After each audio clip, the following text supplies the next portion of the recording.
say. But the point about it is this happened in a very kind of incremental way. It was like, okay, that's what we know. That's wrong. What do we need to do about that? And all of it was a very gradual. It wasn't I woke up one morning, you know, in my house in London and went, oh my God, I'm going to have to go to the guards, I'm going to have to sue the bishop and sue the pope. But we're going to have. It was a very gradual thing where each piece of information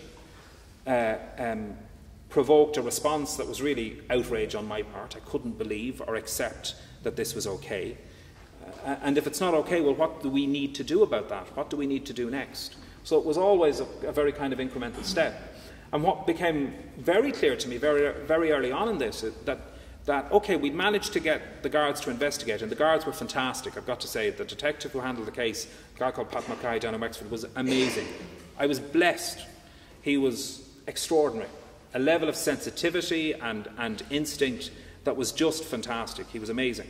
And he was brilliant with everybody, because over time then, talking to some of the other people who'd given statements, heard the same thing all the way through it. Of course, he was making very new ground at this stage. Yeah. This was untrodden territory. This couldn't have happened, yeah. And I mean, earlier investigations had been rebutted, and the then Bishop of Ferns, Brendan Comiskey, refused to be interviewed by the guards 3 times. It's kind of biblical, isn't it? He refused 3 times. Refused 3 times. Yeah. How does one refuse to be interviewed by the guards? Didn't make himself available. And at that point, that wouldn't have been pushed. And it wasn't pushed. By the time he offered to make himself available, the investigation was over and the book of evidence had been prepared and everything had been issued. So it was well in train. Yeah, he was the old horse had bolted and the stable door was closed, so to speak.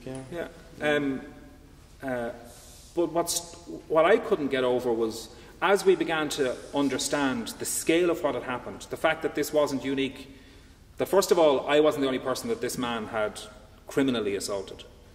Secondly, that the church had known about him. Thirdly, that lots of people had known about him. Like at a community level, people had known. I mean, I went to the CBS in Wexford, and St. Peter's, which was the seminary, was also a boarding school. And you're from Wexford, so you'll know this as well. I went to St. Peter's. And I mean, it was the stuff of legend among kids. When I was in school, among kids, that, you know, bad stuff happens up there. You want to watch out for some of the priests up there. But it was a thing that we joked about. Now, it was all right that we joked about it because, I mean, we were kids at the time. We didn't even necessarily really understand what we were saying. But if we knew about it, other people knew about it. And if people in the street knew about it, that's something that we needed to talk about. I mean, for me, that wasn't a thing where I wanted to scream at people about it. But I thought it was important that we at least acknowledge that and try and work out why none of us had done anything about it, any of us. That felt important. But also, it was clear that complaints had been made to social workers, complaints had been made to the guards at various points, complaints had been made to doctors and others. How could nothing have happened?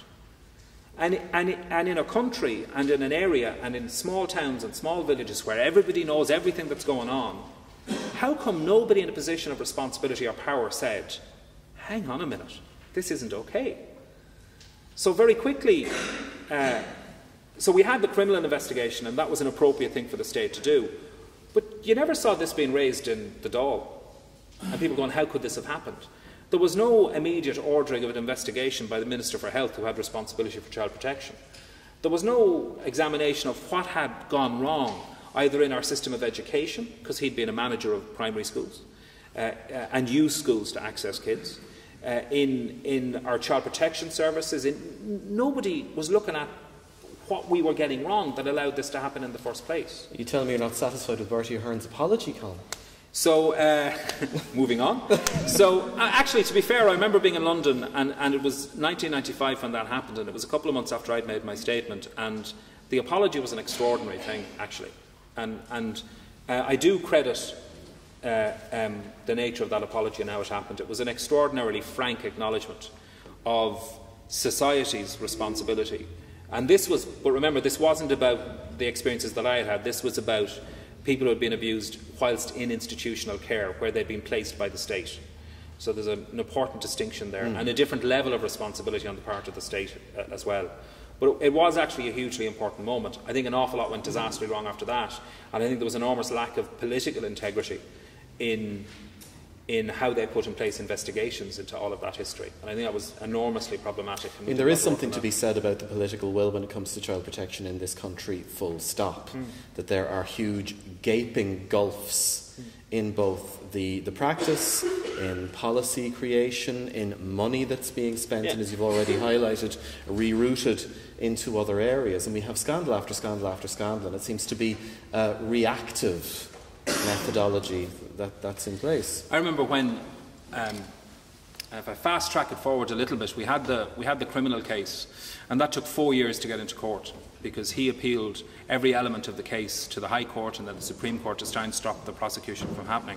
And that was a horrendous 4 years in many ways. I mean, all you could do, and I always said this when I was supporting or advising people in similar circumstances, put the case to one side and get on with your life, and don't allow your recovery or your next step to be dependent upon the outcome of any kind of legal case, because it can take forever and anything can happen. You can't put your life on hold.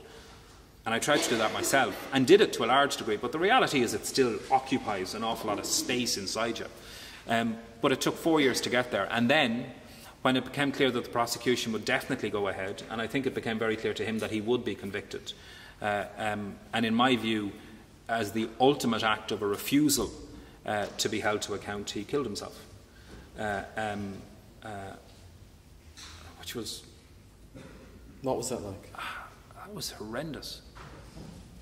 I'd come back to Ireland in, still living in London, I'd come back in March 1999 for the trial, thinking this is finally it. 3 weeks we'd been told to allow for the trial. The first day of the trial was as far as it got before the trial was suspended, subject to a hearing. One last throw of the dice, he suggested, or his barrister suggested, that he wasn't well enough to face trial. He was kind of incoherent, wasn't he? He appeared in court completely incoherent, shouting and suggesting that he was being tried for murder and looking like he didn't even understand why he was there. This is the same man who half an hour beforehand had been tried to negotiate a very complex deal to try and get the charges reduced. So it's clear enough to me that the whole thing was part of how it was being presented.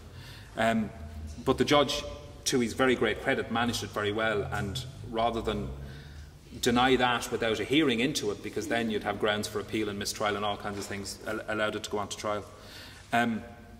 He was taken out of the court that day. I think he thought that he was going to be out on bail again and he'd put it off again for a while, but instead he was remanded in custody, initially to the Central Mental Hospital in Dundrum, which is a secure psychiatric institution. But nobody can be transferred directly to the Central Mental Hospital appropriately without undergoing a psychiatric evaluation. So he was first taken to Mountjoy Prison and given an evaluation there. Scared the living daylights out of him. And when he got that evaluation, it was deemed that it wasn't appropriate to transfer him to the Central Mental Hospital, that he didn't need to be transferred there. So he was held in Mountjoy for a week whilst he waited to go before the High Court to apply for bail. He got bail and went back to the house he was renting in New Ross and took an overdose of pills and killed himself. And I got a telephone call that morning that he was discovered from a journalist to tell me that he was dead. You heard from a journalist? Yeah. Who I'd gotten to know, Alison O'Connor, who was working for the Irish Times. She was the only journalist I'd really spoken to about it all, and she was fantastic. She didn't call me for a comment. She called me to let me know. Tell you. Yeah.